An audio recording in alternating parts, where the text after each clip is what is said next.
Política Hoy, programa digital en donde especialistas de ciencias sociales analizan y debaten con información y rigor los temas de la coyuntura política nacional.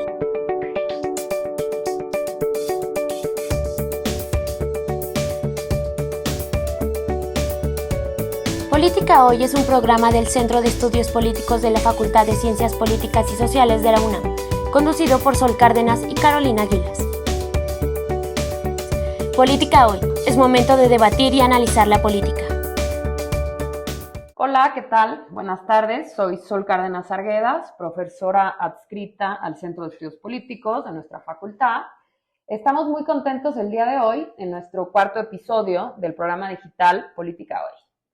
Política Hoy es una emisión institucional sustentada en los principios universitarios de conocimiento generado, con apego a reglas académicas, serias, rigurosas, metódicas y reflexionadas.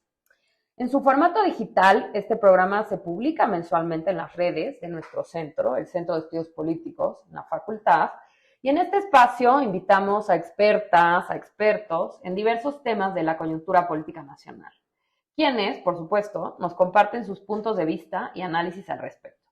Y bueno, pues en este episodio revisaremos el tema de los riesgos del cambio climático. Tenemos dos invitados de lujo, el doctor José Clemente Rueda Abad y la doctora Ruth Zavala Hernández. Entonces, si me permiten, los presentaré a ambos y a partir de eso comenzaremos con nuestra conversación. José Clemente Rueda Abad es doctor en Ciencias Sociales por la Universidad de Guanajuato, miembro del Sistema Nacional de Investigadores Nivel 1, colabora en el programa de investigación en cambio climático de la UNAM, donde es investigador asociado. Es académico de los diplomados Desastres y Cambio Climático, que se imparte en el Instituto Moro, y en el de Gobernanza del Cambio Climático del Instituto de Investigaciones Jurídicas de la UNAM. Ha impartido cursos especializados sobre cambio climático en más de 20 universidades del interior del país y sus líneas de investigación son vulnerabilidad social, políticas públicas y financiamiento climático. Ruth Zavala Hernández es doctora en Ciencias Políticas y Sociales por justamente nuestra facultad y pertenece al Sistema Nacional de Investigadores de CONACYT nivel 1. Es profesora asociada de tiempo completo adscrita al Centro de Relaciones Internacionales y sus líneas de investigación son desarrollo sustentable, gobernanza global, cambio climático y género, así como medio ambiente. Y bueno, la primera pregunta, que es obligada, sobre todo para los que van a seguir esta transmisión, es preguntarles, ¿qué es el cambio climático?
A ver, antes de comenzar, me gustaría hacer el descargo de responsabilidades. Es decir, José Clemente Rueda va a contestar a título personal. Lo que yo diga no necesariamente significa que es el punto de vista del programa de investigación en cambio climático de la UNAM, porque somos varias personas y Claro. lo que yo piense no representa lo que todos ahí piensan, ¿no? Entonces, ¿qué es el cambio climático? Lo ponemos en términos muy sencillos. Es el máximo reto socioambiental y del desarrollo que tenemos desde hace ya bastante tiempo, desde que este fue conocido, digamos, 1979 para acá. Es decir, llevamos casi 40 años en eso, y no hemos encontrado la manera de resolverlo. ¿Por qué no encontramos la manera? Porque es una de las situaciones más complicadas del mundo, poder ponerse de acuerdo, no en si mitigamos las emisiones de gases de efecto invernadero o si hacemos proceso de adaptación social. Una definición formal de cambio climático tendría que decirse que es una alteración estadística del tiempo en un periodo comparable de por lo menos 30 años de edad. Esta alteración estadística ha sido comprobada desde el año del 2014, es decir, 32 años después de que arranca todo el proceso analítico en el ámbito formal. Vale decir que aunque haya, digamos, antecedentes desde 1907, 1938 sobre la existencia o la probabilidad de que los gases de efecto invernadero o la excesiva concentración de estos en la atmósfera pudieran modificar la calidad térmica de la atmósfera, no es hasta 1957 cuando Roger Revelle, que llevaba como uno de sus estudiantes a Al Gore, el ex vicepresidente de los Estados Unidos, y van a hacer una investigación a la Antártida y todo esto, que realmente en esa investigación de Revelle se comprueba que en efecto la concentración de gases de efecto invernadero en la atmósfera se habían alterado. Y a partir de ahí se comienza a tener... ¿Esa investigación en qué año se hizo 1957, se publica en el 58. Ok. Y a partir de ese momento, 57-58, comienza a existir esta preocupación por el clima. Ok. En el año de 1979 se genera la primera Conferencia Mundial del Clima en Ginebra, Suiza, en la Organización Meteorológica Mundial. En 1985, en Villach, en Austria, se reconoce el problema por la Organización Meteorológica, para ya no es solamente una posibilidad, tenemos datos, se dan a conocer modelos de circulación general atmosférico, y desde 1985 se sabe que la temperatura al final del siglo XXI puede oscilar entre 1.4 y 5.6 grados centígrados. Y esa elevación de la temperatura, que lo que está entre el 1.4 y el 5.6, se llama penacho de incertidumbre, es lo que no sabemos. Es decir, se puede estacionar en 2, en 4, en 5. Pero digamos que eso es la normalidad. No. Lo normal sería que el planeta en general tenga una temperatura media global de 15 grados. Ok. Y la ventaja de tener los gases de efecto invernadero es que si no estuvieran estos gases de efecto invernadero, la temperatura real de la atmósfera y del planeta sería de 18 grados bajo cero. Entonces, el diferencial de 33 grados y su estabilidad durante muchos miles de años es lo que permitió no solamente la estabilidad para la vida orgánica de todo el planeta, sino que es lo que permitió que nosotros, la especie humana, esté aquí. Esa es la importancia de la estabilidad de la atmósfera. Ahora, el problema es más grave porque no es solamente la atmósfera. El planeta es un todo único, es como una pelota de básquetbol. Lo único que tú le puedes encontrar a una pelota de básquetbol que rompe con la estructura es el pivote. Todo lo demás va unido, es una sola pieza. En este caso no estamos hablando solamente de cambio climático, sino de la alteración del sistema climático. Y ese sistema climático se compone de todos los elementos que encuentras en el planeta, es decir, los ríos, la atmósfera, los suelos. ¿La temperatura entra también ahí? Claro, porque es el elemento que regula todo el resto de los procesos. Es decir, si tú le subes 1 grado a la temperatura media, no significa que ese grado sea igual en todos lados. Es la temperatura media. Entonces, supongamos, hoy día se supone que tenemos 1,2 hoy día. Más respecto del arranque de la revolución industrial para acá, ¿no? Ese 1,2 significa que, por ejemplo, la Ciudad de México tiene 1,4 en la zona norte, pero en la zona sur tiene 0,7 y estamos en la misma ciudad de México. Entonces, ¿cómo sabemos esto? Porque los datos se generan a través de estaciones meteorológicas. Estas estaciones meteorológicas no es como que yo compro un chunche en el mercado de Sonora y lo pongo en la esquina de mi casa, no. Son instrumentos calibrados, oficialmente reconocidos, estandarizados por la Organización Meteorológica Mundial. Entonces, la recolección de datos hoy día es más certera que hace 50 años, por supuesto. La ventaja de que los datos sean todos calibrados, con la misma unidad de medición, tiene una ventaja. La ventaja es que puedes estandarizar los datos científicos. La parte crítica es que hay un proceso de monopolización del conocimiento por un lado y por el otro lado una colonización del conocimiento científico. Es decir, ¿de dónde viene la preocupación del cambio climático? O sea, pensémoslo bien. ¿Viene del sur? No. Se comienza a hablar de cambio climático en el norte global. ¿Por qué? Claro. Tenemos ahora, por ejemplo, tenemos un problema de energía en Europa con la crisis en Ucrania, ¿no? La guerra en Ucrania. Pero los europeos también tienen un problema de alimentos. No producen todo lo que comen. ¿De dónde llega? Del sur.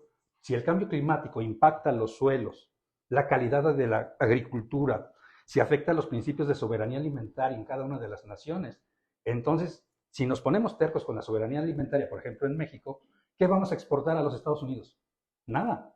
¿Qué tendrían que hacer los Estados Unidos? Buscar de dónde importar alimentos, por ejemplo. Entonces, la cosa es mucho más complicada que solamente decir, 1.5 o 2 grados centígrados nos afectan.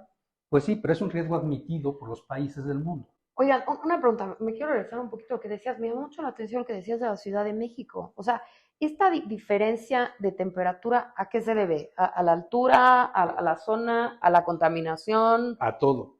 Ok. O sea, si tú vas hacia el norte siempre es más caliente a partir de, ¿qué te gusta? Cuauhtémoc para arriba. ¿Por qué? Porque no ves esto que tenemos enfrente. O sea, hay una deforestación también ahí, brutal, ¿verdad? Brutal. Ok. Oye, Rosy, ¿tú qué? Justo, quería complementar con 2 temas para el entendimiento del cambio climático. Número 1, pues es un tema que está íntimamente ligado a la cuestión energética. Y desde la revolución industrial a la fecha, utilizamos mayormente combustibles fósiles, petróleo, gas natural y carbón. ¿Qué sería como a partir del siglo XIX? ¿De 1800? Sí, ok. Digo, más o menos para 1850. 1850, ok. Y pues actualmente somos sociedades basadas en la energía, ¿no? O sea, pensemos todas las actividades que realizamos de manera cotidiana, requerimos energía para poder hacerlo, ¿no? Eso es por un lado, la cuestión energética es fundamental, entonces ahí vamos a tener múltiples intereses, tanto de ciertos gobiernos, por ejemplo, México con la empresa petrolera Pemex, pero también hay intereses empresariales privados. Claro. Y por otro lado, el tema de que el cambio climático es un problema que ha sido generado de manera desigual. A mayores niveles de desarrollo de los países, hay un mayor consumo de recursos naturales. Entonces, y también son los que más contaminan, se les reconoce como mayores responsables de la crisis ecológica del sistema cambio climático. Y el otro punto es que aquellas personas que son más pobres actualmente son mucho más vulnerables a los efectos del cambio climático. Entonces tenemos este problema donde entran los niveles de desarrollo. Y eso es una de las cosas que está en el centro del debate actualmente, el estilo de vida de las sociedades occidentales sobre todo. Oigan, bueno, a ver, ahorita que nos dan como marco general en realidad de qué se trata esto del cambio climático, me gustaría que lo aterrizáramos al caso mexicano.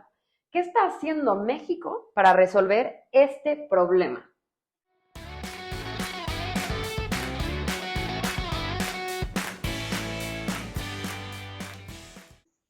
Creo que mucho de lo que sucede en la política nacional tiene que ver con la voluntad política del presidente, de los secretarios encargados.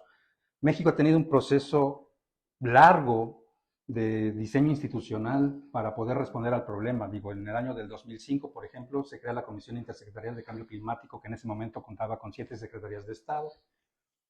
Al momento cuenta con 14, supuestamente el gobierno federal son 15, pero no está regulado, entonces siguen siendo 14 oficialmente. Se crea una Ley General de Cambio Climático en el año del 2012 que se comienza a negociar desde el año del 2009, pero eso es porque hay una voluntad política. El tema del cambio climático llega al Plan Nacional de Desarrollo con Felipe Calderón, se mantiene con Ernesto. Pero podríamos decir entonces, o sea, que en realidad nos empezó a interesar esto el cambio climático en este siglo.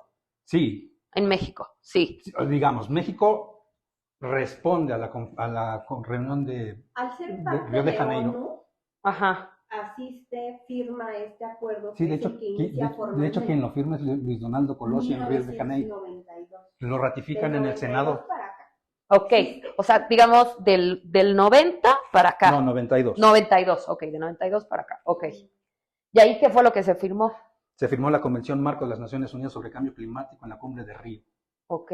Pero no solamente es esa convención. Digamos que esa convención, digo, me imagino que hay varios más, pero fue como parteaguas, digamos, en el mundo. El inicio formal, jurídicamente hablando, de Okay. la negociación a nivel global en el foro auspiciada por Naciones Unidas sobre la temática. Ok. Pero esto es consecuencia de que en el año del 90 se presenta el primer reporte de evaluación del Panel Intergubernamental de Cambio Climático de las Naciones Unidas, Ajá. cuyo instrumento fue creado 2 años antes por el Programa de Naciones Unidas para el Medio Ambiente y la Organización Meteorológica Mundial en el año de 1988. Aquí quisiera también agregar que el IPCC, que son las siglas en inglés, en Sí. español, nadie lo conoce como se Está bien, déjalo en inglés, ¿no? No hay problema. Ajá. Es la máxima autoridad científica a nivel global sobre el tema del cambio climático. Está conformado por grupos de trabajo y el cambio climático, también es importante decirlo, es un problema que se tiene que abordar desde todas las áreas del conocimiento, ¿no? Ciencias sociales, ciencias exactas, porque es un fenómeno que tiene implicaciones. Sí, es lo que me estaba ahorita platicando, sociales, o sea, económicas, impacta políticas. por todo, o sea, Entonces, este grupo todo. de expertos Ajá. se conforma de personas especialistas en estas diversas áreas del conocimiento y se le reconoce así como la máxima autoridad científica, lo crean Naciones Unidas y ha emitido informes periódicos donde se da cuenta del avance de lo que hoy conocemos como la ciencia del cambio climático. Ahí vale precisar algunos cuantos A ver, elementos. ajá. Y me tienen que contar cómo estamos en eso que están diciendo nuestro país, Al ¿no? ser- ¿Cómo al ser- nos va en al- esas evaluaciones? Al ser Ajá. intergubernamental, resulta ser que la comunidad científica que se congrega desde el primer reporte y hasta el último, el sexto, la comunidad científica lo que hace es un análisis de metadatos. Ujú. Es decir, recuperamos información publicada en inglés, arbitrada y publicada en revistas indexadas y nada más. Toda la publicación de literatura gris no es tomada en cuenta. Es decir, si Ruth publica un libro en español, no sirve. ¿Gris qué es? ¿A qué te refieres? Eso. Es que está en español. Está en español, no está en inglés, no está en una revista internacional, no fue arbitrada por pares. Entonces hay un proceso de exclusión, porque las revistas internacionales importantes están en Estados Unidos, Canadá, Europa y Japón. Qué conveniente. O sea, esto que Ajá, decía yo, o sea, sí, hay un sí, monopolio. sí. Y lo otro es que utiliza un lenguaje calibrado.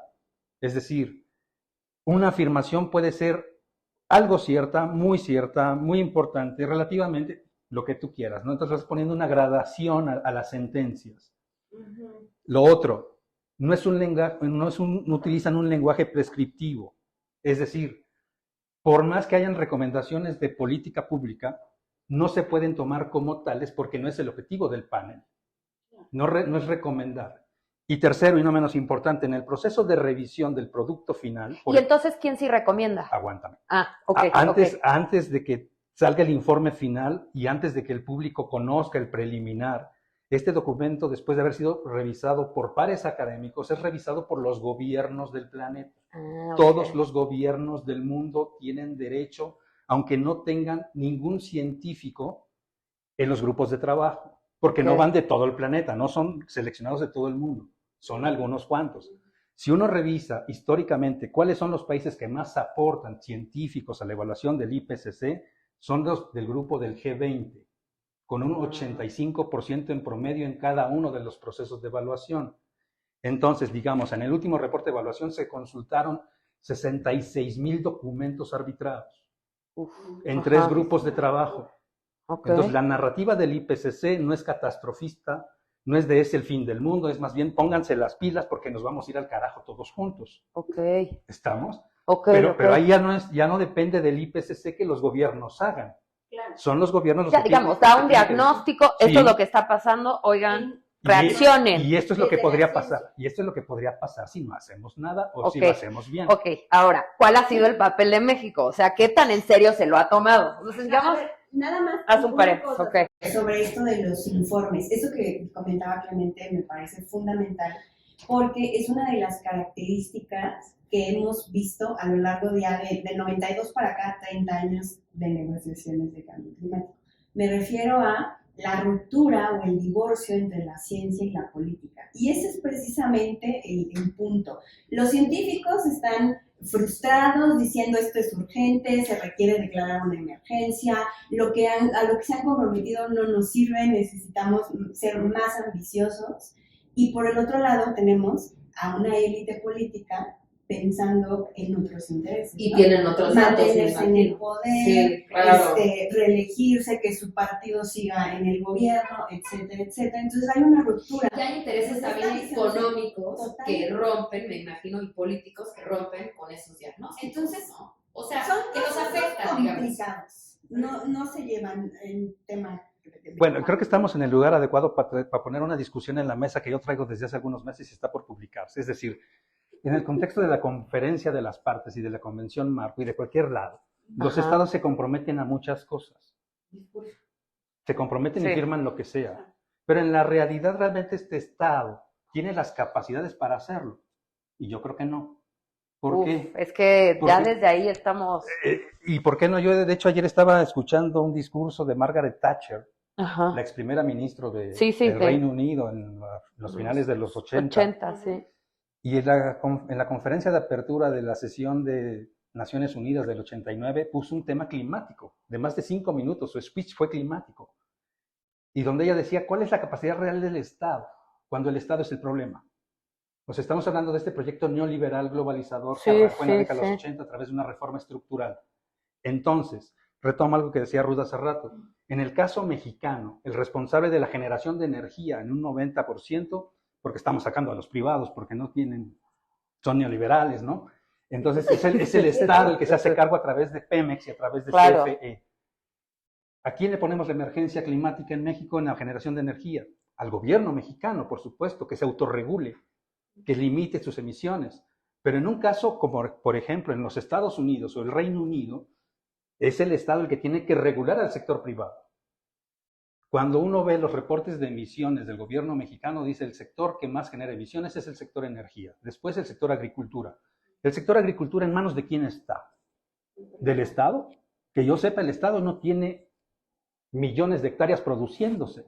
No. Es el sector privado en dos modalidades, el sector privado formal y el sector comunitario que tiene sus parcelas, ¿no? A través de la modalidad de ejido. Pero mayoritariamente es, o sea, por lo que me dijeron, energético. Es de todo. De todo, sí. O sea, aunque no estén desagregados todos los sectores, todo genera gases de efecto invernadero. Pero ¿quiénes son los que más generan? O sea, o en realidad es ese conjunto. Es que viene por sectores. El problema es la desagregación de la propiedad. Esa discusión no se está poniendo en la mesa. Ok. A ver. Insisto, o sea, el Reino Unido vas y le pones una declaración de emergencia climática y entonces ¿a quién se tiene que dirigir? ¿Al gobierno o al sector privado? Y esa discusión no está en el IPCC y no está en la discusión de los papers internacionales. Y además no todos los gobiernos regulan al sector privado. Esa es parte del rollo. Y más desde la lógica de los 80, de la lógica neoliberal, ¿no? Exacto. Que el Estado deje de regular. No, y además también creo que sería importante destacar que si hay negociaciones de todos los países, pero las decisiones se ven menos, ¿no? Entonces acá en cambio climático, la negociación es un tema de los mayores emisores, las economías más grandes y pues, todos los países desarrollados, pero también cada vez contribuyen más a estas emisiones economías en desarrollo, digo, destacar China, por supuesto, India, México, Sudáfrica, etc. Regresando un poquito. Sí. ¿Cómo estamos? ¿Estamos mal? Sí. O sea, sí. Está bien, o sea, es que sí es importante en los reportes partir de algo. En los reportes de evaluación, México en el IPCC está en el bloque de Norteamérica. Ok. Desde el año del 2014 nos movieron de sector, antes de eso estábamos en América Latina, y ese cambio es significativo porque evalúan el subcontinente norteamericano. ¿Cómo está el bloque en general? Una elevación de la temperatura de 1.3 promedio en los 3 países, tenemos impactos en la agricultura, en la parte de producción de energía, en la seguridad alimentaria, tenemos problemas de salud, tenemos una mayor cantidad de noches cálidas, lo cual es un problema del confort para poder dormir, mayor cantidad de olas de calor, se han intensificado la presencia de huracanes en las 2 zonas ciclogenéticas que tenemos, los impactos económicos se han incrementado en por lo menos 300% respecto al periodo previo evaluado. En otras palabras, ni yéndose a bailar a Chalma nos lo quitamos de encima, nos está yendo mal, y la parte de la política pública actual digamos que tiene otros objetivos, es decir, ¿cómo ponerlo bonito y que no suene tan feo? Hay un problema de diseño. La política pública nacional en cambio climático no es solamente un programa especial de cambio climático, ese es uno de los elementos. Dice la Ley General de Cambio Climático que la política nacional de cambio climático se conforma del Plan Nacional de Desarrollo, los planes sectoriales, los programas estatales, los programas municipales. A partir de estos, el Programa Especial de Cambio Climático, los programas de acción climática estatal y los programas de acción climática municipal. Ok. Todos esos elementos conforman la política nacional, más la Estrategia Nacional de Cambio Climático con visión 10-20-40 que dejó escrita la administración anterior y que tendrá vigencia hasta el año del 2053. Ok. Entonces, como instrumento es una cosa muy complicada porque todos tienen que converger de acuerdo al Plan Nacional de Desarrollo y a la Ley Nacional de Planeación, desde los municipios, los estados, los programas sectoriales tienen que converger con el Plan Nacional de Desarrollo. Pero dígame una cosa, porque estoy pensando obviamente desde mi área de especialidad, que es el género, y cómo al final el tema feminista en nuestro país no se termina de transversalizar en todas las secretarías. Creo que el tema de cambio climático tendría que hacerse de la misma manera, ¿no? Porque, a ver, ¿qué es lo que observo mucho yo en el tema, por ejemplo, de políticas públicas en nuestro país? Que a la hora de diseñar no hay integralidad. O sea, tenemos todos estos instrumentos jurídicos, pero si no hay esa integralidad a la hora de aplicarlos, se vuelve un problema. Antes de eso, yo creo que hay un problema. Es decir, la ventaja de vivir en un estado como el mexicano, que tiene un Instituto Nacional Electoral que ha permitido que la oposición llegue al poder, porque ese es el voto ciudadano, representa una curva de aprendizaje para los funcionarios de gobierno. Es decir, si a mí me preguntan cuál es la política climática subnacional que mejor funciona en todo el país, es la de la Ciudad de México. ¿Por qué? Porque el encargado responsable de elaborar la estrategia, de convocar a los académicos, de convocar al sector privado, incluso al gobierno, sigue siendo el mismo tipo que está ahí desde hace 18 años. Llegó con Andrés Manuel López Obrador cuando fue gobernante. Lo trajo Claudia Sheinbaum, que en ese momento era secretaria de Medio Ambiente de la Ciudad de México. Y se han ido los gobernantes, se han ido los secretarios y él se mantiene. Óscar Vázquez sigue estando ahí, al cargo del área de cambio climático del gobierno de la ciudad. Y yo reviso lo que sucede en todos los otros lados del país, tanto a nivel municipal, estatal, federal, y el cambio de los funcionarios de gobierno sí se nota. No hay continuidad. Eso por un lado. Por el otro, en este gobierno no se está cumpliendo con la ley. Resulta ser que antes de que llegara la actual administración al poder, en los últimos días de noviembre del 2018, modificaron la Ley Orgánica de la Administración Pública Federal en el artículo 32 bis, que son las funciones de la Secretaría de Medio Ambiente.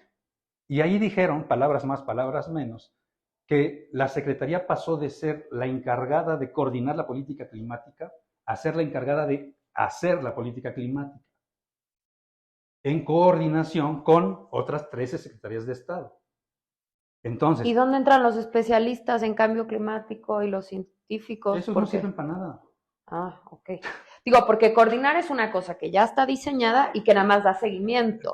Como país teníamos la ventaja de tener un Instituto Nacional de Ecología y Cambio Climático, que es un ente técnico científico. Y era quien diseñaba, digamos, esa política. Apoyaba en el diseño de la creación del Plan Nacional y del Plan Estatal y de los planes de cambio climático de los estados y el Programa Especial de Cambio Climático del Gobierno Federal. Sin embargo, con la modificación, cuando uno revisa el reglamento interno de la Semarnat con el reglamento del INEC, pues Andrés Manuel tiene toda la razón. Están duplicando funciones. ¿Pero por qué están duplicando funciones? Porque no supieron qué tenían que modificar en la ley orgánica. Al modificar la ley orgánica, literalmente desaparecieron al INEC. ¿Desapareció? En funciones, sí. ¿Por qué? Porque no supieron qué modificar. Entonces, por ejemplo, la política climática tendría que arrancar en los programas sectoriales y de estos, dice la ley, tienen que ser la base para la generación del programa especial de cambio climático. Si uno revisa los contenidos de las 14 secretarías, resulta ser que 4 de ellas no tienen ninguna línea de acción en cambio climático. Solamente 2 tienen un objetivo estratégico prioritario, que son la Semarnat y la Cancillería. En cuanto a dinero, revisando los primeros 3 años de gobierno de la actual administración, resulta ser que se han invertido para cambio climático en el anexo transversal 16, que es el que está para acciones de mitigación y adaptación social al cambio climático, más de 165 billones de pesos, de los cuales 106 billones de pesos han sido para la Comisión Federal de Electricidad. Curiosamente, Cancillería, que es una de las que más reporta acciones en los informes de labores de ese primer periodo de 3 años de gobierno, reporta más de 150 acciones vinculadas a cambio climático, pero no tiene presupuesto asignado.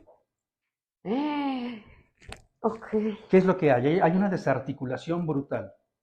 ¿Y cómo estamos midiendo? O sea, ¿cómo se está evaluando? ¿Tenemos indicadores? ¿Cómo? Los indicadores están medio chafas. O sea, el programa... ¿Por qué están medio chafas? Porque resulta ser, había yo dicho, el tema climático llega al Plan Nacional de Desarrollo con Calderón, se mantiene con Peña Nieto, pero en la actual administración no existe. No hay una mención a cambio climático. O sea, tú podrías haber puesto, y la mitigación de gases de efecto invernadero, y con esa sola frase estás dentro del Plan Nacional de Desarrollo, pero no hay. Si hubiera dicho cambio climático, lo que sea, no hay.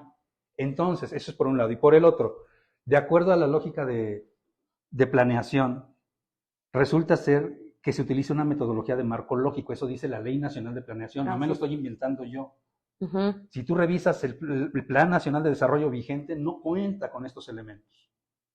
O sea, es un panfleto, conclusión. Y quitó objetivos prioritarios, estrategias de acción, líneas de reporte, de evaluación. No existe. Entonces, ¿dónde vas a evaluar la política nacional de cambio climático? ¿Dentro del propio PEC? Porque ese sí tiene líneas de acción, aunque solamente sean 10 las que tienen objetivos de medición y algunas están vinculadas hasta el 2028. Recuérdenme que era el PEC. Programa Especial de Cambio Climático. Okay. ¿Pero ese es nacional o internacional? Ese es nacional, el programa especial. Okay. Bueno, regresando a la pregunta cómo estamos en México, yo quisiera decir que, retomando esto mismo que mencionaba Clemente, México pasó de ser un líder climático dentro del grupo de países en desarrollo. ¿En qué época fuimos líder climático? Calderón, Peña, sobre todo Calderón. Fue un sexenio donde México destacó. Por ejemplo, fue anfitrión de la COP en el 2010 que se realizó en Cancún, y que fue una COP especial porque la del año anterior había sido un total fracaso, polarización de los mayores emisores, y entonces todo el mundo estaba decepcionado de la escala global de negociaciones sobre cambio climático, y México tuvo un buen desempeño en esa conferencia. Estaba la secretaria Espinosa, Patricia Espinosa, de Relaciones Exteriores, y bueno, tuvo una muy buena recepción. La visión que se tuvo de México logró restaurar las negociaciones a nivel internacional después del fracaso que había significado Copenhague un año atrás. Dentro de los países en desarrollo fue el primero en tener una ley general sobre cambio climático. El primer en tener 6 comunicaciones nacionales. O sea, México ha tenido un desempeño en ese sentido destacado. A Peña Nieto le tocaba echar a andar esta ley, que pues llevamos ya cuántos años. 10. Y la ley, o sea, hay cosas de la ley que no hay un plan para poner en acción. O sea, esa parte es muy... Pero ya sabemos que aquí en México... O sea, digamos que los marcos normativos, jurídicos, muy buenos, pero el problema es la aplicación también. Pero también hablabas de problemas de diseño, ¿eh? Bueno, o sea, esta parte de México, o sea, decir que primero es un líder, y ahora pues es como se conoce por tener una política anticlimática, ¿no? Bueno, ahorita vamos a hablar de la visión del presidente actual, pero regresando a que México está en estos informes como parte de América del Norte. América del Norte es una región que basa su política energética en combustibles fósiles.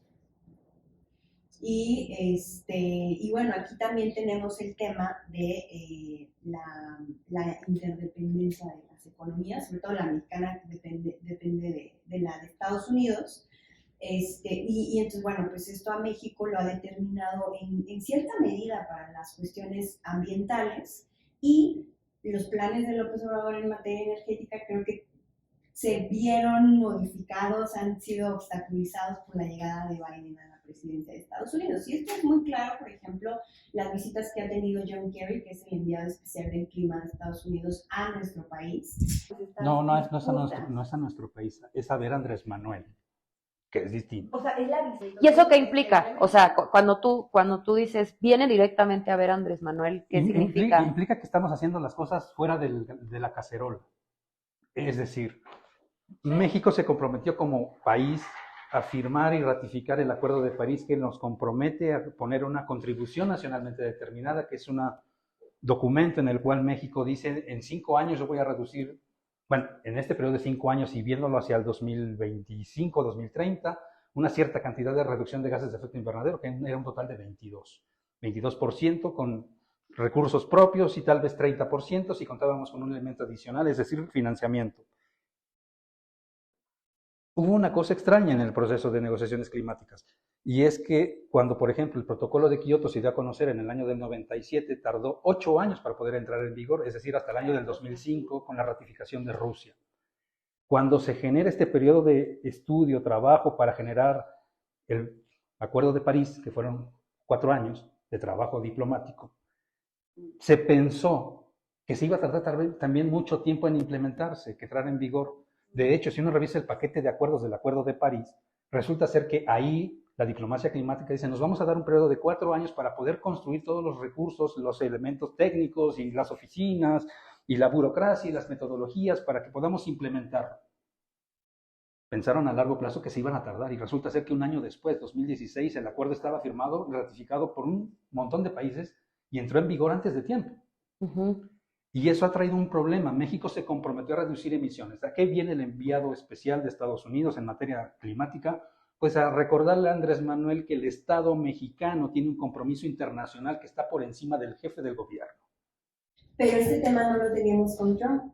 Trump era un negacionista del cambio climático. Sí, ajá. Entonces, la visión de los mandatarios es que la coyuntura Influye muchísimo. política, el cambio climático es un tema susceptible a los tiempos políticos y al funcionamiento de la economía.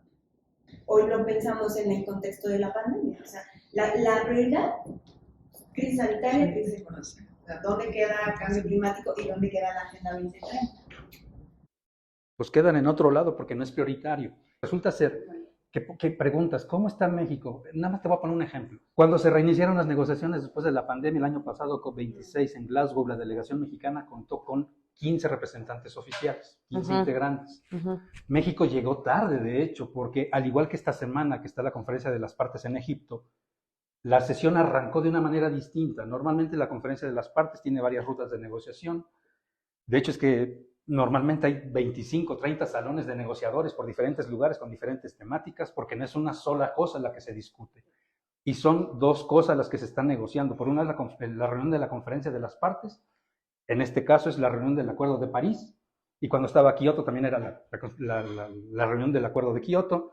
Entonces teníamos 3 pistas en paralelo con diferentes temas en funcionamiento y en proceso de negociación. Bien, México el año pasado, al final de la sesión, Camila Cepeda se quejó de que había un proceso de inequitatividad y representación en las negociaciones internacionales. Y yo dije, ¿de qué se está quejando esta señora?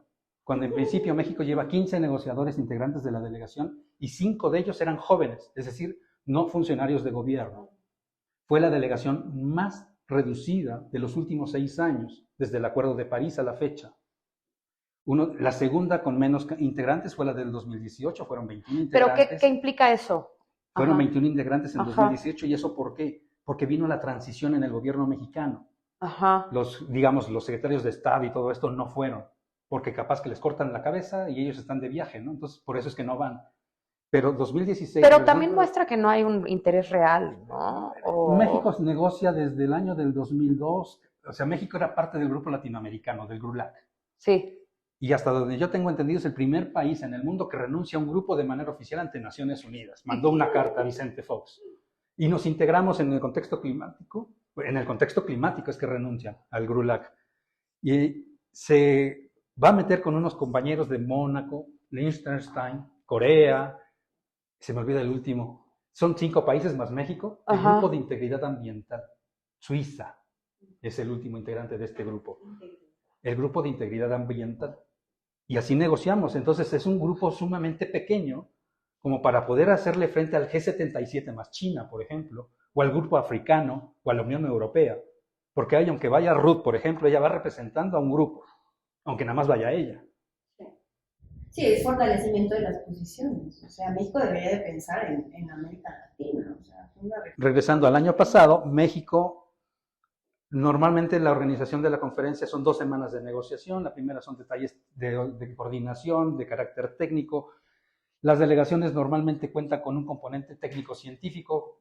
Llevan de pronto, ves en las negociaciones a James Hansen apoyando al gobierno de los Estados Unidos, por ejemplo, o te encuentras a Ed Hawkins apoyando al gobierno británico, y en México de pronto iba Mario Molina, o iba Carlos Gay García, o iba alguien más, ¿no? Pero nada más llevan un científico, la delegación mexicana históricamente. Después de esta primera semana de negociaciones técnico-científicas, en la segunda semana, a partir de la segunda mitad, digamos martes, miércoles, se daba el segmento de alto nivel. Y es cuando llegan los grandes jefes de gobierno, los jefes de Estado, y es cuando arranca, digamos, la parafernalia de una conferencia de las partes. Es ahí cuando arranca la conferencia, porque los negociadores dan cuenta al jefe de la delegación, que en este caso es el presidente, de qué ha pasado en esos días, cómo van, qué hacemos, y entran directamente a negociar los presidentes en el tú a tú. Y en el año pasado nos cambiaron el juego. Y resulta ser que los primeros 2 días hicieron una conferencia de jefes de Estado, que básicamente era así como el tiempo se está acabando, fue el título de la conferencia. Los jefes de Estado se reunieron. Es cuando los Estados Unidos y Europa dicen, señores, tenemos que hacer la declaración de Glasgow por los bosques y los suelos. México no estaba presente en el salón. Se sumó a la declaratoria poquito después. Se hizo la Declaración Mundial del Metano, comandada otra vez por los Estados Unidos, y que implica que todos los países del mundo tienen que regular sus emisiones de metano y evitar que éstas sucedan. Porque hemos hablado de cambio climático y normalmente pensamos en la energía y las emisiones de gases de efecto invernadero que vienen del CO2 equivalente. Pero hemos dejado casi siempre fuera de la discusión el gas metano. Y el gas metano, que tiene una persistencia atmosférica menor al CO2, el CO2 promedio puede estar en la atmósfera 100 años, el metano lo máximo que puede estar son 50 años, pero el potencial de calentamiento global del metano es 20 veces superior al CO2. ¿Qué es lo que está preocupando? Que en la quema de gas en las petroleras mexicanas estamos quemando metano. Pero además tenemos gas metano atravesado en el permafrost del hielo que se está derritiendo en Groenlandia. Oigan, y en pero Siberia. Todo esto, a ver, es un poco abrumador, Ya lo ¿no? sé. O sea, es realmente abrumador, ¿no? Sí, Todo sí. lo que nos están platicando. Pero si yo les preguntara, a ver, en resumen, el gobierno de México, por lo que estoy entendiendo, Es un sexenio perdido. es un sexenio perdido. Ok. El mensaje, un poco, que me gustaría ya para empezar a cerrar este espacio es, ¿qué es lo que tendríamos que hacer? A ver, ustedes como especialistas, ¿qué es lo que tendríamos que hacer? ¿Qué es lo que tendría que hacer nuestro país para atender este problema? Y también que nos expliquen por qué es tan importante que nos enfoquemos al cambio climático. Y antes de responder eso, Ruth, me encantaría nos pudieras también hablar un poco de estos efectos diferenciados que ya los hablaba acá nuestro colega, ¿no? En el caso de las mujeres. O sea, porque yo no sé hasta qué punto a la hora de que se diseña la política del cambio climático, la política climática, están considerando, y también la parte que hablabas, ¿no? El norte global, el sur global, o sea, hay estos efectos diferenciados y de cómo de alguna manera hay un recrudecimiento, ¿no? de esas desigualdades a partir de este cambio climático. Entonces, si quieren, empezamos con esa pregunta y luego un mensaje final, ¿qué les parece? De la pregunta del millón, ¿no? ¿Qué hacer? ¿Qué debería de hacer este país? Primero respóndele. Sí, primero responde esa primera.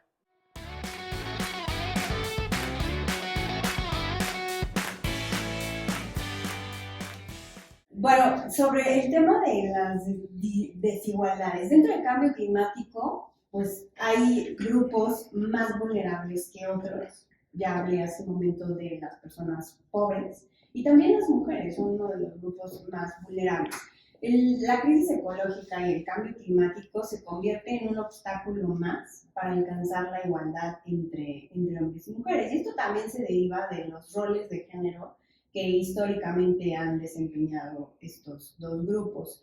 Hay diferentes estudios, creo que sí hace falta todavía más información, generar más investigación con perspectiva de género, pero sí hay evidencias de que las mujeres, y sobre todo, por ejemplo, pensando en México, en contextos rurales, son las que siguen proveyendo a las familias, por ejemplo, de agua, un recurso que cada vez es más escaso, ¿no?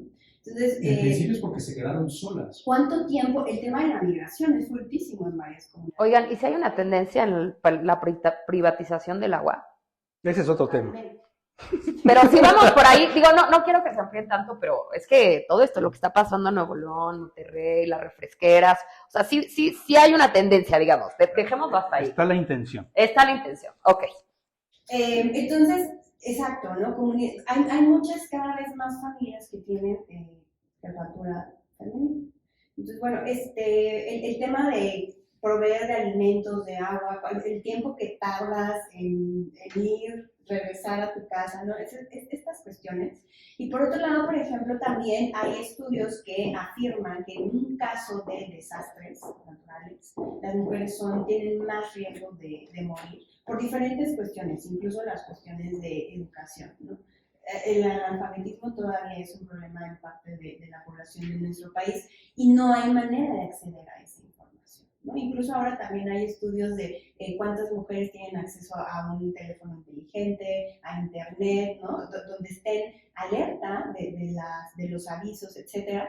Y lo otro, en el caso de México, por ejemplo, también el tema de la tenencia de la tierra. Mayoritariamente es de hombres, 70% hombres, 30% propiedad de mujeres, y eso impide que las mujeres accedan a, por ejemplo, créditos, este tipo de programas de ayuda a la que mayormente acceden los hombres, ¿no? Entonces, yo creo que habría que hacer esta diferenciación. No todas las mujeres somos iguales. Y sí hay algunas... O sea, necesitamos una política climática con perspectiva de género. Sí. Que está ahí la propuesta, ¿no? De hacer la reforma a la Ley General de Cambio Climático para que tenga la perspectiva de género. Es algo que yo creo que en este sexenio, que va a ser un sexenio perdido en materia climática, no hay un panorama muy optimista al respecto. ¿Qué tendría que hacer México? Ya, para cerrar.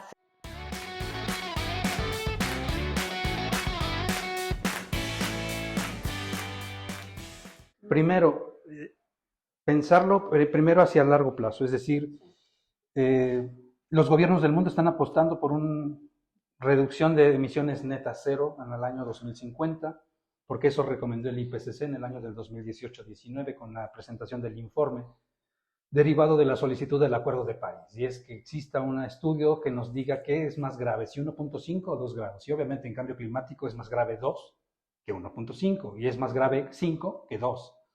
Entonces, partiendo de eso, el problema es que los gobiernos del mundo pareciera ser que a través de una dogmatización estúpida, porque no le encuentro otra justificación, dijeron, la ciencia nos recomendó que en el 2050 tenemos que llegar a las emisiones netas cero, y más de 100 países del planeta se han apostado por esa fecha. Y mi pregunta sería hacia los gobiernos del mundo, ¿y qué pasa si se equivoca la ciencia? Y llega antes. ¿Por qué? ¿Por qué pongo esto en la mesa? Porque en el año 2000, cuando se presentó el tercer reporte de evaluación del IPCC, en el resumen para tomadores de decisiones, página 21, se dice que las emisiones de gases de efecto invernadero tendrán una concentración de 450 a 455 partes por millón, muy seguramente y seguro 100%, entre la primera y la segunda década del siglo XX. Aseveración del IPCC. La lectura del día de ayer era 419 partes por millón, es decir, se equivocaron por 31 partes por millón. ¿Estamos cerca de las 450? Sí, pero no estamos por encima. Es decir, si uno revisa la aseveración con los datos actuales, resulta ser que se equivocaron en el escenario. ¿Y eso qué significa? Eso significa que la ciencia climática está evolucionando, está en crecimiento, está en evolución. Okay. Y lo otro es, los escenarios climáticos solamente incorporan dos elementos, temperatura y precipitación. Okay.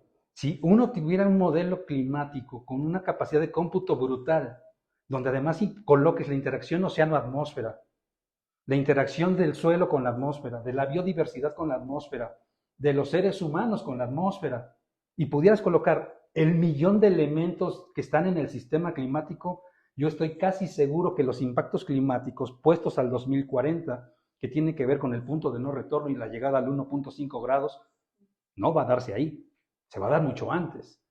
Entonces, mi preocupación por un lado es que la ciencia tiene que seguirse mejorando, y a nivel... ¿Y en México estamos preparados para lo que viene? No, ni México ni nadie. O sea, este año nos ha demostrado la capacidad real, tanto de los países en desarrollo como los desarrollados. Es decir, más de 1,000 muertos en España por las olas de calor, datos no reportados en Francia, Alemania, Holanda. De hecho, toda la semana pasada tenían más de 26 grados en la zona del este europeo, cosa que no es normal. Entonces, de pronto uno habla de cambio climático y lo ve así como muy grande y muy lejos, y no. Ajá, y algo muy lejos, Y de exacto. pronto dices, los europeos se están tostando. Espérense. En mayo de este año, más de 25 localidades en México reportaron en el mes de mayo temperaturas superiores a los 50 grados. ¿Y por qué eso no fue un escándalo? Porque nadie lo puso en los medios de comunicación. Entonces, México, no, como cualquier otro país, no está preparado. ¿Por qué? Porque nos falta diseño, nos falta inteligencia, nos falta política, nos faltan políticos, nos falta infraestructura, nos falta dinero. Y lo más importante, nos faltan ganas. Ruth, sí, porque estamos un partido verde que es de risa, ¿verdad? Que de verde no tiene nada, con toda honestidad. Ruth, yo quiero decir que el Acuerdo de París, que es el acuerdo vigente, no establece sanciones para los estados que incumplan con los compromisos que presentan. Por lo tanto, no hay mayores incentivos para los estados, ¿no? Como voy, me comprometo, digo que voy a hacer esto, pero no hay mayores consecuencias. Todo queda mucho en el discurso. Y a lo máximo que dice el Acuerdo de París es, pues, va a haber un señalamiento público de aquellos que incumplen. Y sí, a los estados les preocupa su imagen y su reputación, pero no es lo suficiente el incentivo para modificar sus políticas nacionales. ¿Y sobre qué debemos de hacer? Yo creo que debemos comunicar mucho, integrar estas temáticas en los programas educativos. Y transversalizar. Porque los gobiernos van a seguir con sus intereses. Entonces requerimos una sociedad civil informada, que exija, que esté allí, ¿no? Con el señalamiento, por ejemplo, ¿qué podemos hacer? Pues ahora que se vienen las elecciones, ¿cuáles van a ser los candidatos? Sí, porque vamos a un partido verde que es de risa, ¿verdad? Que de verde no tiene nada, con toda honestidad. Sí. Entonces, la parte de informarnos sí es, creo yo, que una responsabilidad de estas generaciones. También el tema, no es lo mismo cómo lo veían o cómo lo ven ahora los abuelos, nuestros padres, a cómo lo van a ver y vivir las generaciones. Yo genuinamente veo a las generaciones más jóvenes, sobre todo nosotros que somos profesores, que realmente están interesados en estos temas. Y veo generaciones arriba mías que en realidad no había esta inquietud, y además lo veían muy lejos, ¿no? Que es un poco también aquí lo que estábamos planteando. Yo creo que aquí viene una cosa importante. Cuando tienes hijos es que te cae el chip. O sea, a mí me preguntan muchas veces, ¿y por qué te dedicas a esto? Pues porque tengo 2 hijos. Claro. Y cuando me cayó el 20 dije, caramba, si hubiera yo sabido esto en el arranque del siglo, tal vez no hubiera sido papá. Pues yo una de las razones por las cuales me lo sigo cuestionando es eso, ¿eh? Porque, Se los digo con toda porque el problema honestidad. no es si ellos van a tener la capacidad de sobrevivir, sino si la sociedad en general va a tener la posibilidad real de hacerle frente al problema. Y por eso es que decía yo el cero neto emisiones. Yo me quedo con lo que dijo Clemente hace un momento. Nadie está preparado. Y una muestra fue Europa, ahorita, conflicto Ucrania-Rusia. ¿Qué pasa con la crisis energética? Veamos a Maduro paseándose en la conferencia. Es Europa. ¿Qué esperamos del resto del mundo, no? Sí. Nos dejan muchísimas cosas a analizar, a pensar, abrumador, la verdad, cuando uno concientiza también frente a lo que estamos, pero yo creo que es muy importante que lo pongamos en la mesa del debate.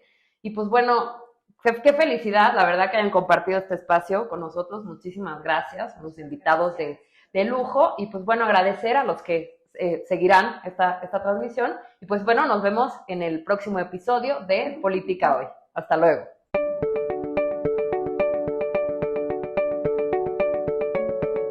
Política Hoy, programa digital en donde especialistas de ciencias sociales analizan y debaten con información y rigor los temas de la coyuntura política nacional.